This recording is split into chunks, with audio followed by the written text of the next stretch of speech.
It is party time, Mom. Welcome to another episode of the Chad Prather Show. It's Monday. It is Monday. I'm looking at this stuff. Looks like somebody took a bite out of this microphone. Mark, the perfectionist, the puppet master, driving us into the nether regions of all things insanity. And it is insane, folks. This is an insane world. Chris, Super Mario Chris. Let's see. This. I don't want to talk about any of this stuff. I want to talk about this stuff. How about that? Hope you guys had a great weekend. Hope you guys are looking forward to a great week. Let's talk about the state of the situation in America. Now, somebody over the weekend, somebody called me they said I'm a bully. Like, I'm always looking for things that don't exist. Like, I'm creating problems out there that don't even, manifest themselves. Because we live in this wonderful utopia here in America. Everything is hunky-dory, A-OK, right? Last week we had a fun little distraction talking about the Oscars and these elites slapping each other, or whatever they did, and had a good chuckle and all that stuff. But let's face the fact that a crime was committed, and although you can apologize all you want, there was still a crime that had no consequences, as far as we know. And I'm pretty sure there was none. So let's talk about that, Chris. Let's talk about crime in America. And no, I'm not talking about one celebrity slapping another celebrity. I'm talking about real stuff. And I don't know, Chris, if we want to go in any particular order with this stuff. But I'm worried. I'm concerned. I'm looking through these headlines. I'm concerned with the next generation. I'm concerned with where we're headed. That's why I want to talk about this, okay? I want to lay a heavy topic on you on this Monday. Yeah, on a Monday. I'm gonna lay a heavy topic on you. And I don't want to depress you, but I want you to realize that I'm not just making up this false reality. There's some stuff going on in the world that's just not good. It's really not good. And we gotta get a handle on this thing, okay? So where do we want to start, Chris? You want to start with a video on this thing? Let's start with that. Okay, let's do it. Let's do the audio on that. Let's do the kicked in the head one. Back to Northern California, a shocking video of a senseless attack in Daly City showing an elderly man get kicked to the ground from behind. And this is not the first time it's happened. There's the offender right there, kicking him to the ground. Solomon Hernandez was attacked 6 months ago as well. Okay, so you see videos like that, and it's pretty graphic, right? And you start thinking, here's an 84-year-old man minding his own business. He's not doing anything, right? He's doing something in his yard there. He's working with his lawnmower, whatever that is, putting some trash in the thing. And somebody just wants to get his rocks off, comes up there and attacks the guy senselessly without any warning. This is the world we live in. So here's a guy that, you would think that in this day and age of constant surveillance, like there's literally nothing you're doing in life that's not on camera anymore. If you're anywhere, if you're in a neighborhood, you've got Ring cameras that are picking you up. If you're driving down the street, there's traffic cameras that are picking you up. If you're in the city, there's security cameras on buildings that are picking you up. But here's the thing. We've gotten to a point where no one cares if they are seen or not. Because at the end of the day, there's no consequences for it. Now, Chris, Mark, I just want to ask you guys, if you got caught doing something like this, first of all, you had the raw gall to go up there and kick an old man in the back of the head. And then you're going to run up. If my father had caught me, I mean, he would have beat me senseless, probably. Well, Chad, it goes back to we're not connected anymore. There is no sense of community. Back in the day, if I did something, because I was talking to my grandma's been staying with me for like a month now, and we've been talking about how, Chad, I used to walk an hour and a half from my house to her house as a 10-year-old, as a 12-year-old. And if I did something, by the time I got to my parents' house, from my grandma's house, everybody in the neighborhood knew that Chris Cruz was walking to get a whooping because he went and took little Uncle Joe's over their horse and smacked it in the butt and caused a whole ruckus. And the whole town was like, what the heck is Chris Cruz doing? But I feel like we don't have that, and I hate saying it, that, like what they say, like it takes a village to raise a kid. Yeah. But in the other way of like, hey, Chad is doing something that he should not be doing. Let's call Mr. Chad and say, hey, I just saw your son, kick the mailbox. Like that community. And Chad, do you know your neighbors? No. The only neighbor that I know is the guy to my right. Yeah. Only because he's a prepper. Yeah. And then, Chad. You've been spying on him. And for the last 3 years, I lived in this house. Guess who I just found out over the weekend? That's my neighbor. Wow. Josh Jennings is my neighbor down the street from me. Josh Jennings. Josh Jennings. A writer for BlazeTV. The writer for this show. A writer for this show. Lives 2 streets. He passes my house every single day. You didn't even know it. And I just saw him on Sunday while I was doing yard work. He waved. I waved. And it was those parallel, like, wait, what are you doing here? Worlds collided. For sure. Isn't that funny? 3 years. 3 years. I can remember. And again, just the fact that you and I are saying we're going to get our butts whooped. A lot of people say, oh, see, that's the problem is you want to solve violent problems with more violence. No, that was the deterrent. It wasn't about violence. My father never spanked me because he might have been frustrated with me, but he never abused me, right? There's a big difference between discipline and abuse. There's something done out of anger versus something done out of love. We're not talking about things done out of anger. I'm talking about discipline.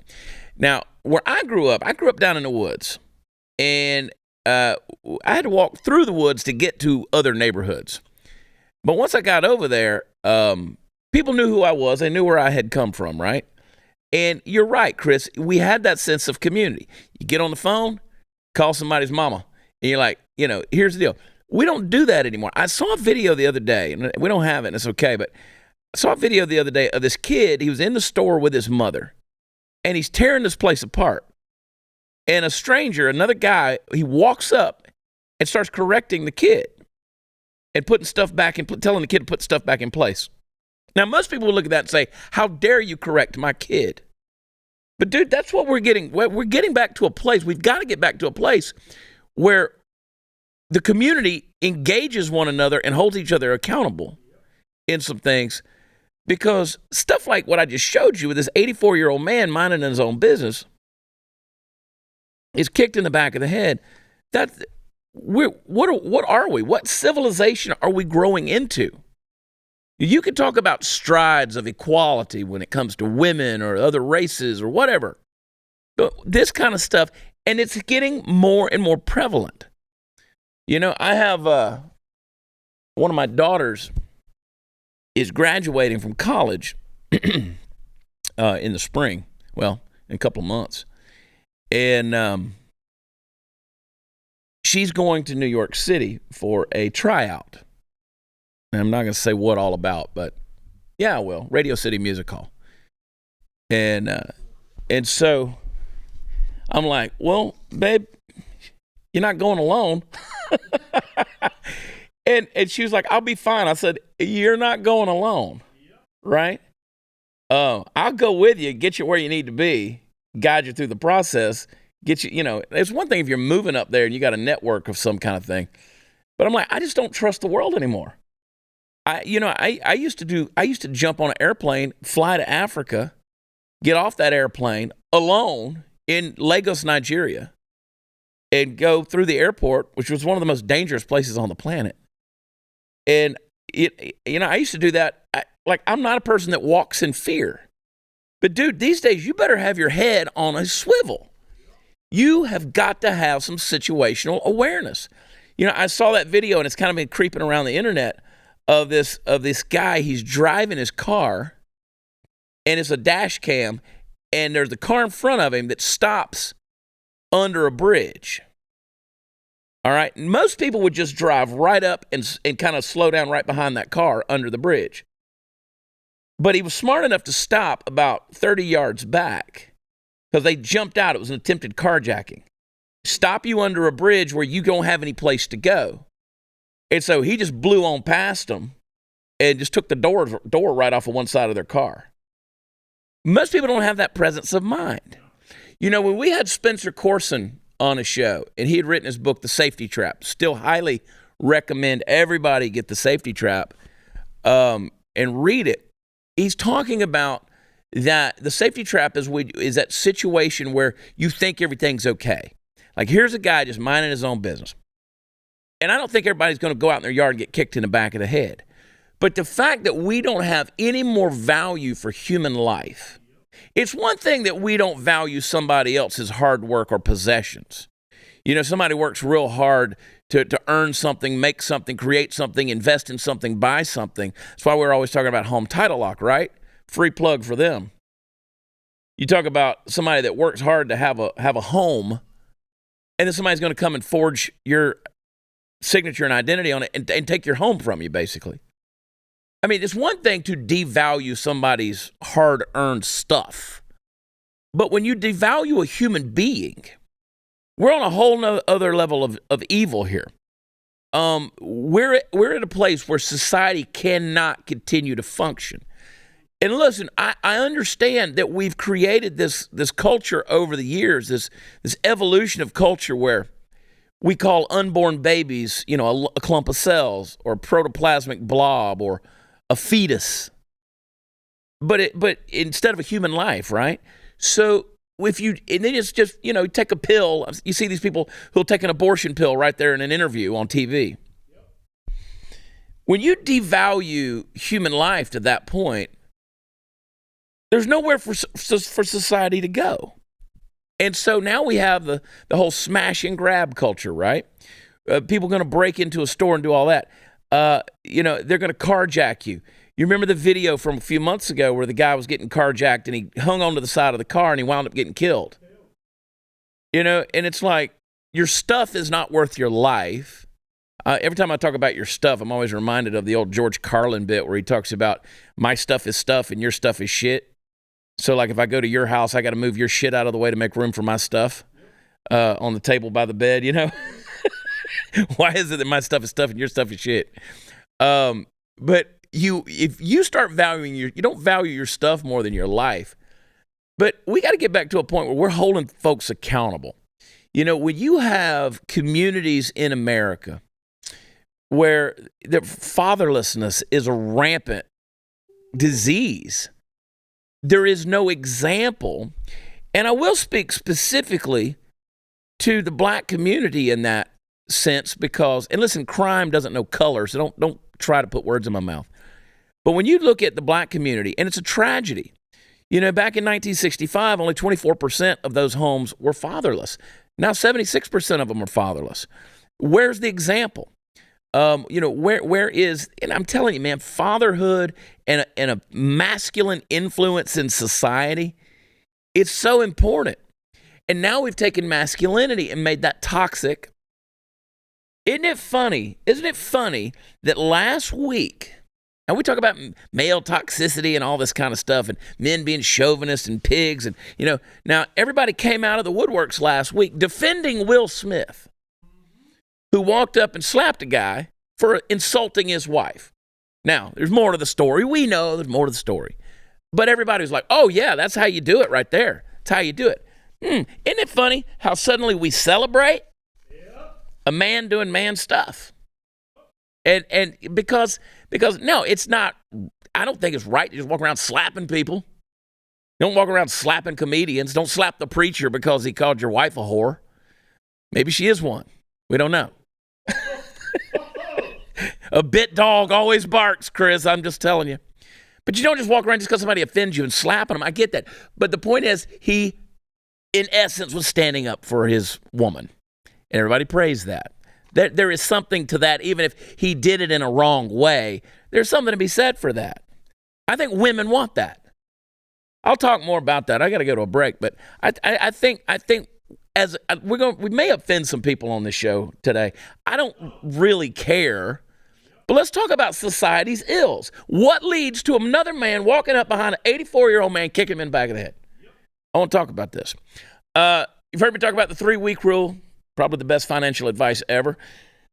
What is it? 3-week rule. 3 weeks to buy a new car, 3 weeks to refinance your home mortgage, 3 weeks to finance any major purchase. Why 3 weeks? Because that's how fast the average ScoreMaster user takes to boost his or her credit score. An average of 61 points. And listen, 61 points added to your credit score can save you tens of thousands on pretty much everything you finance. ScoreMaster technology was developed by credit data scientists to boost your credit score higher and faster than you thought possible. ScoreMaster is so easy.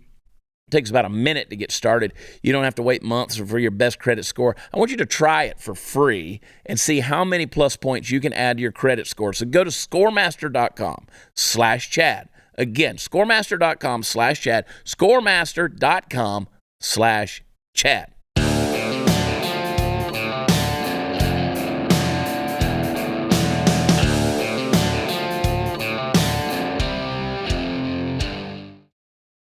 Boy, howdy. There's a reason why, and Chris, we might have to have Bible study tomorrow's episode. I think I'm going to have to do Bible study. I'm going to have to break it out on y'all. But there's a reason why God is referred to as Father in the New Testament more than anything else. There's an importance to that. I do believe that most of society's ills, most of the confusion that's out there, a lot of the identity issues, it comes back to a father issue. It really does. Guys, and I'm talking to you specifically, guys, men, y'all have the ability to speak life into things that that women just don't have. Women have opportunity to speak life into things that men don't have, okay? There are words of affirmation. There are nurturing things. Women just tend to do that better than men. But when it comes to putting authority and status on a child, children need a father. They do. That goes against the grain of what society wants to tell you. But that is why in the New Testament, you don't see anybody referred to as the daughters of God. They're referred to as the sons of God. For the creation groans, longing for the revelation of the sons of God, right? And you know, God refers to you as a son because in those days, in that culture, the daughter didn't receive the same inheritance that the son received. So in order to have that inheritance, for the father to be able to give you that inheritance, you had to be a son and recognized as a son. That was the only way to have authority. So this is one of those things where we have minimalized and even villainized the idea of masculinity and the ability for a man to speak into a situation. For instance, if I'm in a situation and I'm getting my ass handed to me, let's say at a McDonald's in New York City, do I want Chris to come help me, or do I want Chris's wife to come help me? It's a toss-up between the two, honestly. But I'm thinking Chris, right? I kind of, Chris's wife's pretty tough. But I tend to think, man, I would like to have a man come help me. And that's what you think too. Don't even lie about it. And listen, I've seen some pretty tough gals out there. I've seen some gals I don't want to tangle with. But by and large, stereotypically, you want the guy to come help you. Why? Because men are, by their very nature, in most cases, created to be protectors and defenders and providers and fighters and warriors and those kind of things. That's why they don't sign women up for the draft. Play that clip from that McDonald's in New York City. Now, here's a guy in a McDonald's and bam, sucker punched on the ground, gets up, and the guy comes at him. You got a different camera angle here, and it's on from there. The guy's obviously disoriented from just getting sucker punched. And now he's just gonna get his butt beat. This guy is just going to beat the snot out of him. And here's this guy who's just going to sit there and say, hey, am I next in line? You know, I mean, this guy's going to sit there and watch it happen. That's a big dude, by the way. Like, you got three people, you got three examples. You got the victim who's being senselessly and mercilessly attacked. And then you've got the attacker who ain't no man, because it's just not what true masculinity is. That's toxicity. That's taking advantage of a situation for whatever your motivation may be. And then you got the other guy, that ain't a man either, who's just going to sit there and watch it happen. Instead of intervening, stopping it, doing something to try to help give that person some mercy that's being attacked. Folks, don't be any one of those three people. Now, you don't always know how you're going to react until you're in a situation. I get it. But you know what? Do a little bit of preparation. And that's what I mean by situational awareness. You know, how many people go into a restaurant? You know, I had dinner the other night with my buddy, Cooper Wade. He came into town and he said, well, you know, I'm not going to sit with my back to the door. And I said, well, we got a problem because I ain't sitting with my back to the door. So, you know, we kind of sat around a table 90 degrees where we both could eyeball the door. And you always, the idea is, well, it's never going to happen to me. Shit. I've seen things in my life. I've seen bad things happen with your own eyes, and it's surreal when it happens. You get caught off guard. But my thing is, let's don't be caught off guard. But more than that, let's train our kids. Dads, let's get involved and talk to our kids, and let's prepare them. Teach them how to survive. Teach them how to fight. Teach them how to handle a knife, how to handle a firearm. Teach them how to take it apart, put it back together. Teach them how to clean it. Teach them how to load it up. Teach them how to store it, how to protect themselves. You know, teach them how to throw a punch. These are things like, oh, I never want to, you know, my father, I come home, I got into a pretty bad fight one time, and, you know, I smoked a guy pretty bad. And I've had my ass beat enough, but it's a few fights I've won too. Boys do things, right? It's okay. But I beat a kid up pretty good. And I came home and I was in trouble with the school. But my dad had a question. He said, anybody know what it is? Did you start it? And I said, no, I did not. He came up and he punched me. And he said, all right then. That's that. And that if I'd have started it, it would have been another story. So I'm not encouraging you to teach your kids to go out and be bullies.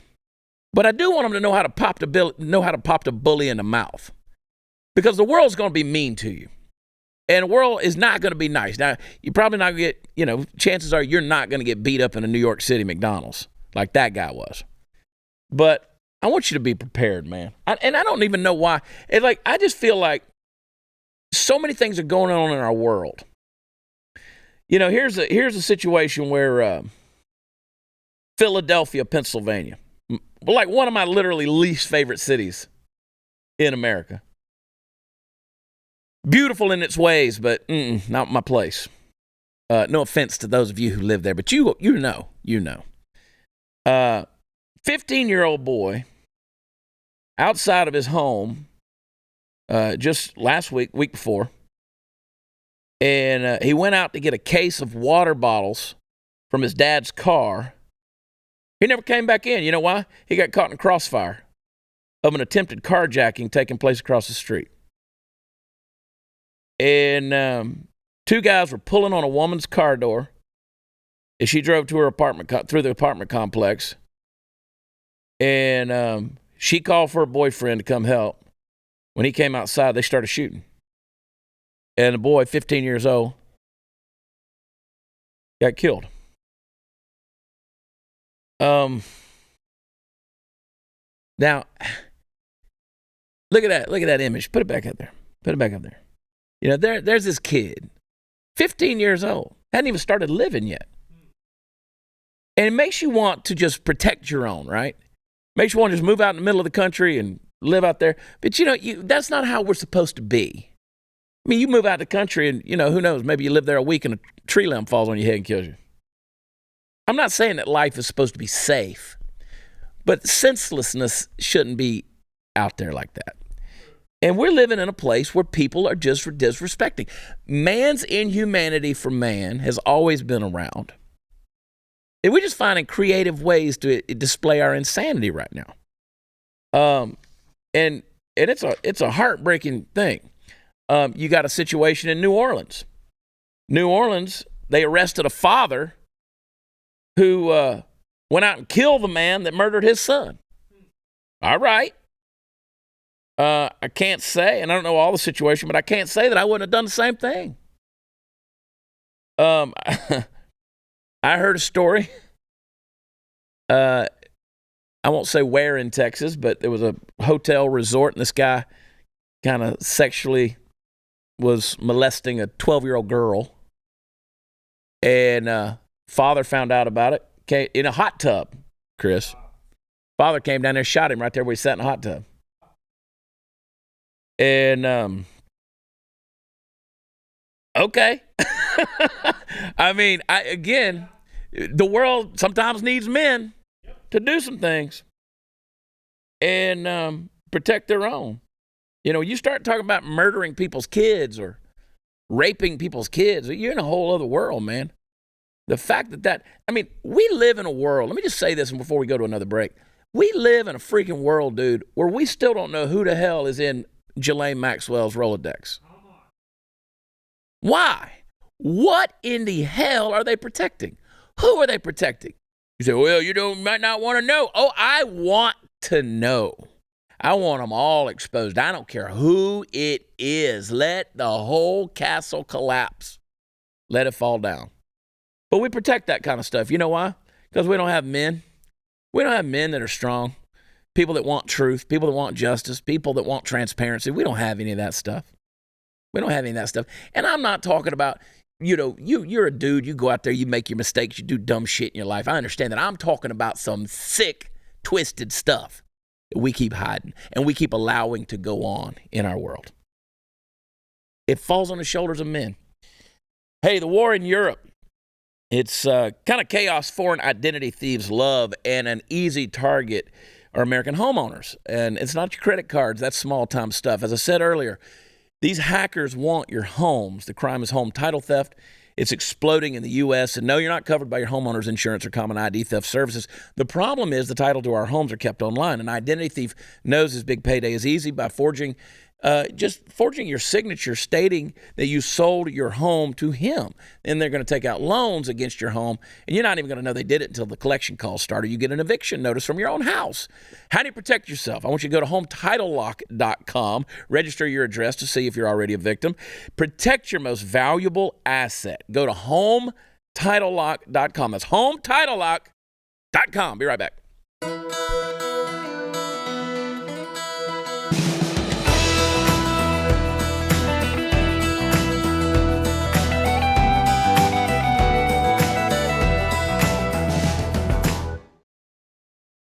All right, so you know me. There's nothing I love better around here than music numbers, and sometimes you just got to throw back to an oldie but a goodie.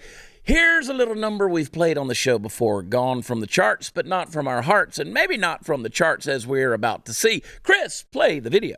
So let me spell it out. A, B, C, D, E, F, U, and your mom, and your sister, and your job, and your broke-ass car, and that's it you call.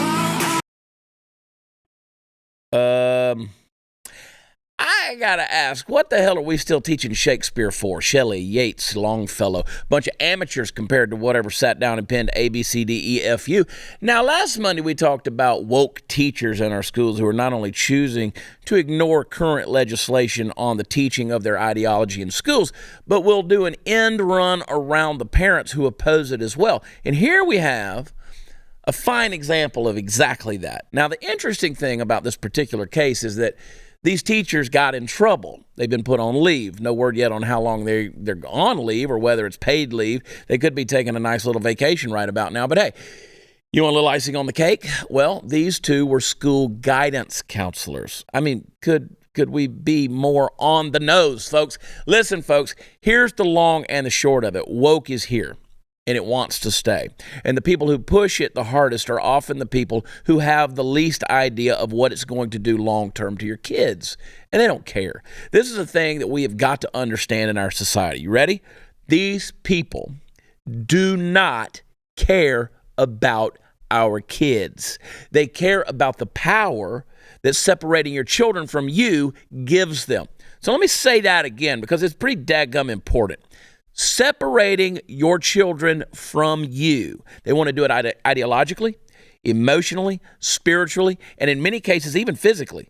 It gives the left the power it needs to shape the next generation. It's kind of ingenious in a dumb way. I mean, they already have the children of the left-leaning parents. Those parents happily sacrifice their offspring on the altar of woke social progressivism without a second's thought. The real challenge is the rest of us and our kids. And if you're looking at this situation thinking it's a victory for the side of good, don't go popping the champagne cork just yet.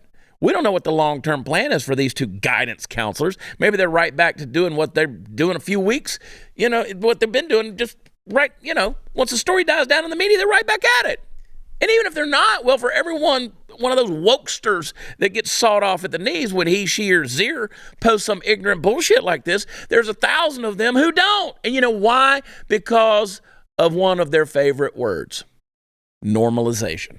Normalization. It's not enough to have spent the last few decades inducing a kind of forced tolerance out of the public at large and our children in particular. Now the imperative is that we embrace wokeism as the proper way to orient ourselves in the universe. When you see virtue signaling like this, you got to understand that the virtue signaling part is just the surface level. Beneath that smug exterior that is so freaking happy with itself despite not having a good reason to be so, there hides a monstrous subtext, one of which many of the participants like these two might not even be fully aware of. In short, I want you to think of it this way. These people are a joke, but what they stand for, what they truly believe, and what they're practically killing themselves to impart to your children isn't a joke at all. This is why we're seeing these things happen in society. You remove the child from the parent. Get them out from under that influence. Make the parent the villain. You have the transition closets, right? In the school. So, what Chris said earlier, you're going to do something. Chances are the teacher was going to call your parents and let them know. Here's what happened at school today. Little Johnny doing something crazy. Now they got transition closets where when you get there, you can go in there, close the door, and change into whatever gender you feel best suits you today. And the parents don't ever know. Well, we got to protect these kids from these. Listen, man. Listen. It ain't your place. I understand. By and large, parents aren't out there beating the shit out of their kids. They're not just out there abusing their kids. Chris, this morning, you sent me that graph, right, of our perceptions. And it was a whole long list of these things. Our perceptions of what we think exists in America versus the reality of what exists in America. And you had the percentages. Yeah, we'll look at that tomorrow. It's pretty interesting. But our perception of the way we think reality is not the truth. We perceive this whole alternate reality. It's just not real. So you don't have the right as a, quote, educator to hide a child or information about that child or things that child is going through from those parents. You don't have that right. That's why Merrick Garland called parents domestic terrorists.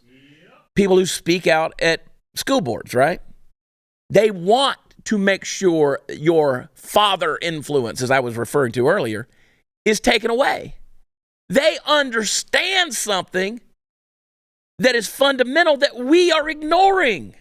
And that is the power of the parent to discipline a child, to give that child a sense of history and identity and destiny and legacy. All of these things that shape them for life. Schools can't give them that. Teachers can't give them that. Or the teacher can help shape what's going on at home. When I was a youth pastor, when I was a youth pastor, I used to tell these parents all the time, Chris, I'm a pretty daggum good youth pastor too. I was a pretty good youth pastor. Because I was involved in these kids' lives and I was real with them, right? And People say, why'd you get out of the ministry? I don't think I ever did. Like, I still use my voice to bring people to another place. I don't have a title in front of my name, and I'm okay with that. And you don't have to be a pastor to impact the next generation. You don't. We're It's going to do Bible exactly study why tomorrow. I'm doing the mentoring. Yeah. I'm not a pastor, Yeah. but I see the need, the void of Right. men not being men. Right. Guess what? I'm a man. I think I know some good things that I could pass to the next generation in a very selfish way because I want them to impact my two sons that I have right now. Right. It is that simple. You're right. I just think that, I will go back to that other thought. People say, why'd you stop doing church ministry? The church. It was like, I just kind of got tired of getting stepped all over. And again, that's not all churches. It was my situation, all right? I had been in a bad situation, and I walked out of that for a while in order to heal. Sometimes you got to step away to heal. Get out of a toxic situation. And I didn't handle all of that as best I could have, but I was also very young in here in terms of how to handle it. Very naive. But, when I was a youth pastor, I would tell these parents, I would say, I'm not here to parent your child. I'm here to help encourage what you're doing in the home. So I want you to be the youth pastor, mom and dad. You pastor your children, and I'm going to come behind you, and we're going to strengthen what you've done. Now, if you're not building anything in those kids, I don't know. I don't really have a lot to work with, right? Like this clay isn't real moldable here. I need you guys to create an environment. So to me, being a youth pastor, for lack of better terms, I was pastoring the parents and helping them shape a ministry at home. And then I had something that I could work with. I had some clay that I could build. And I used to tell people, you get these wild kids, little kids too, and they're just all over the place, hyper and just tearing things apart. And people are like, oh, I'm sorry for how, Johnny's acting. I'm like, I'd rather have one climbing the walls than one sitting in the corner eating glue. Because I can shape the wild one. Motivating the dead one, kind of hard to do. But I can do something with this energy. Anyway, we'll talk more about that. I'll be right back. Maybe. Hit me. Bam. Hey, everybody.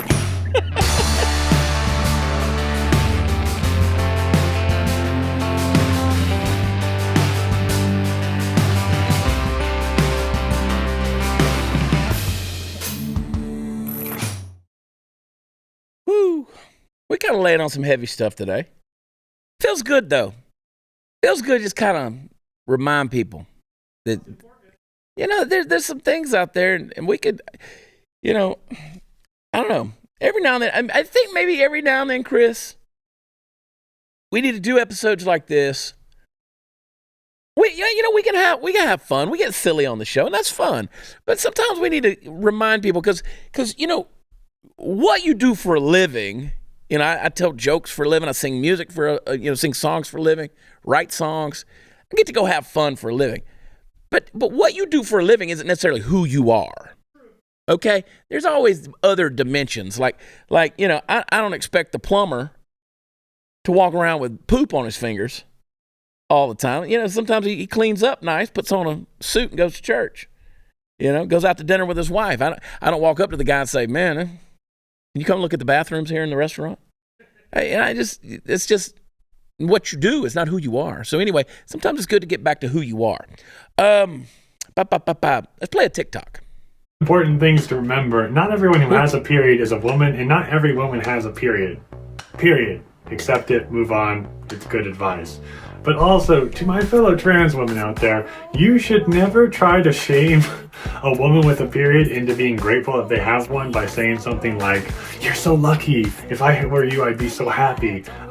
You're not them. You don't have a right to speak for them, and it's not your job. But also, cis women, please stop telling trans women or women without periods in general if they're lucky they don't have to deal with it. That is really insensitive and cruel in some cases. let's just all agree to be civil and polite about this and tackle that kind of conversation with grace and not make it some snide remark. Cool. But everyone, you should make sure that you're comfortable kind of saying the word period out loud and being in a conversation about periods, because it's a perfectly normal thing, and the taboo that society has on it is ridiculous. All right, so for those of you listening, that was a trans woman. Man. Oh, that was a dude, right? Yeah. I mean, biological. Obviously, that's a guy. Well, I'm not a biologist. You're not a biologist. Sorry. But I'm going to make a deduction. It'd say that was born with a penis. Okay. I say that I'm not being disrespectful. I'm just saying I don't understand all the gobbledygook. Okay. Here's my point. Why we gotta keep talking about people's periods? Like, is that a thing? Like, do women sit around talking about their periods? I've been married to two different women. I've had a couple of mother-in-laws. I've got a mother. I've got some daughters. I've got female dogs. I have a lot of estrogen in my life. I don't know. I have friends that are females. I mean, I'm no biologist, but do y'all sit around just talking about your periods? Or is it people who can't have their periods that are so obsessed with this thing and realizing that since they can't, you better not say anything about it to them? They can talk about it all they want, but you can't talk about it. They said, don't you say this, you cisgender people. Don't you say this to us because it's offensive. Whoopie-doo. You don't have a uterus. You don't have a uterine lining. You don't have anything to shed. That's biology, by the way. You can't have a period. And I've said it before, if you're bleeding out of something, please go to the doctor. So we don't, I don't care if you get offended. It's the biology that's offending you. But just stop with this whole nonsense of saying, just stop trying to defend your right to have a period. Okay? Here's a coupon. Go to the store, buy some maxis, wear them if that makes you feel comfortable. But please stop. Please stop with this nonsense. And for the love of God, get some psychological help. We'll be right back.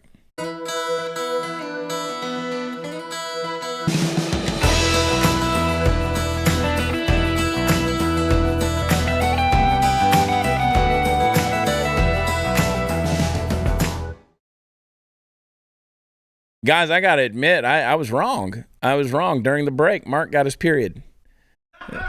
That's awesome. Let's see you, Mark. Let's see you. Look at it. He's a real woman now. Yeah. Look at him. He's so happy. So happy to get his period. Hey, go to blazetv.com/Chad. Use promo code MORECHAD and sign up at Blaze TV. I want you to get our overtime. I don't know what we're going to talk about this week, but it'll be good. Anyway, who knows? Never know. But sign up, please. Go do a little shopping at Chad on Blaze. Is that right? ChadOnBlaze.com and ChadOnBlaze.com. Grab you some T-shirts over there. We got some new stuff that's coming out as well. Maybe up already. I don't know. Have to go take a look. And please tell your friend about this show and get them watching and listening as well. It helps our numbers and it helps keep me relevant. And God knows we want that. But go to where podcasts are offered and leave us a 5-star rating and a review. Tell us what you think about this whole issue of fatherlessness and society at large. And I want more than anything for you guys to know that we love you. And God bless you. And I hope you guys have a great Monday night. We'll talk to you tomorrow. Bye.